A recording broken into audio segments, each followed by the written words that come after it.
Good morning, good afternoon, good evening. I'm Skippy and welcome to another video.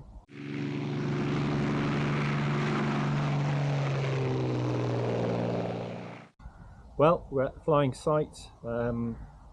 Obviously, I'll show the video of me sorting this model out at home. So I think I've got the GPS sorted, I'm not sure.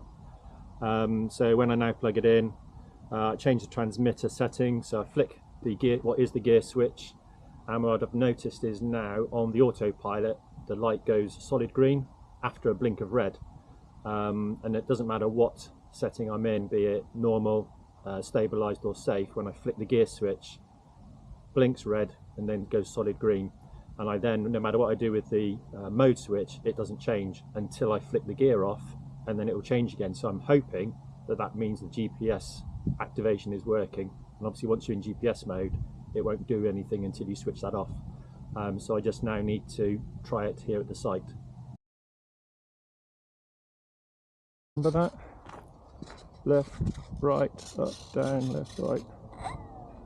Okay, and we're in normal mode.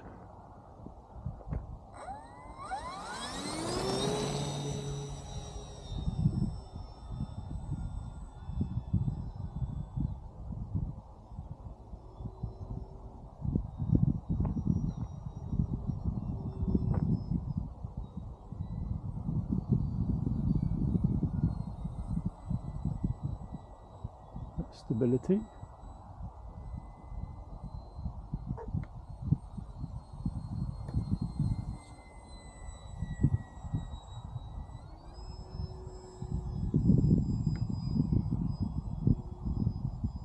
Safe works.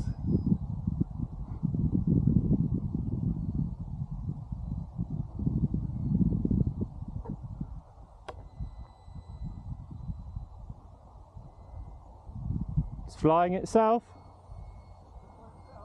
Yeah, I flicked the GPS, I'm doing nothing.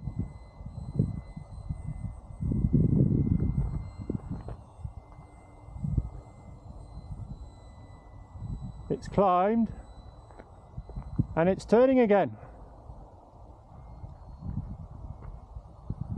I fixed it. Yeah, it's maintaining its height as well, which is good.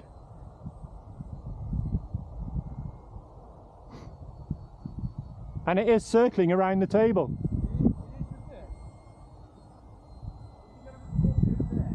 Yeah, it gets wobbly there. Yeah.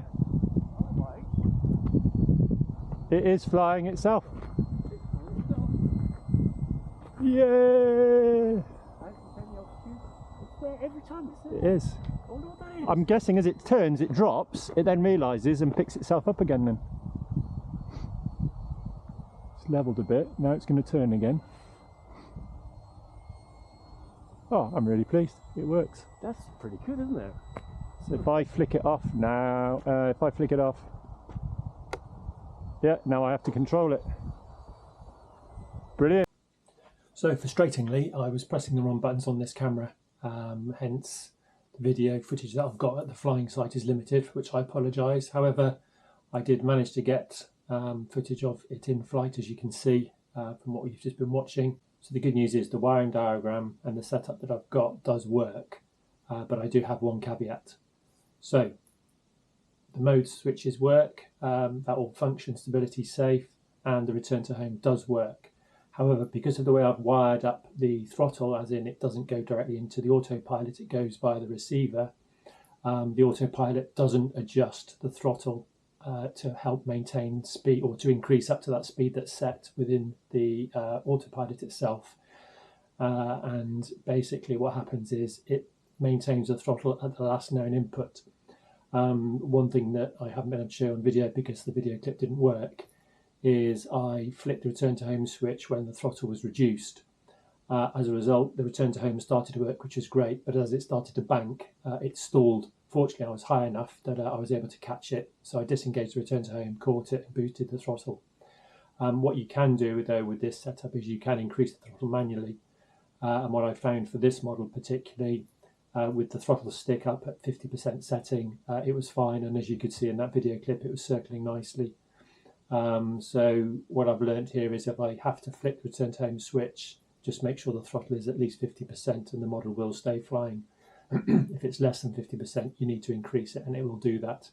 So not only can you adjust the height with the elevator, but you can also adjust the speed, which will then obviously help maintain the height. So top tip, make sure that your fail-safe settings for the throttle is that it flies or maintains that last known throttle setting. Because obviously if you lose the radio setting, if you lose the radio signal, then you won't be able to increase the throttle if you were at a low throttle when you flicked it into return to home mode.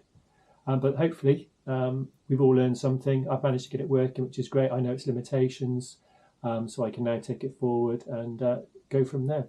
So I hope you found it useful. Thanks for watching, and if you haven't already, please subscribe.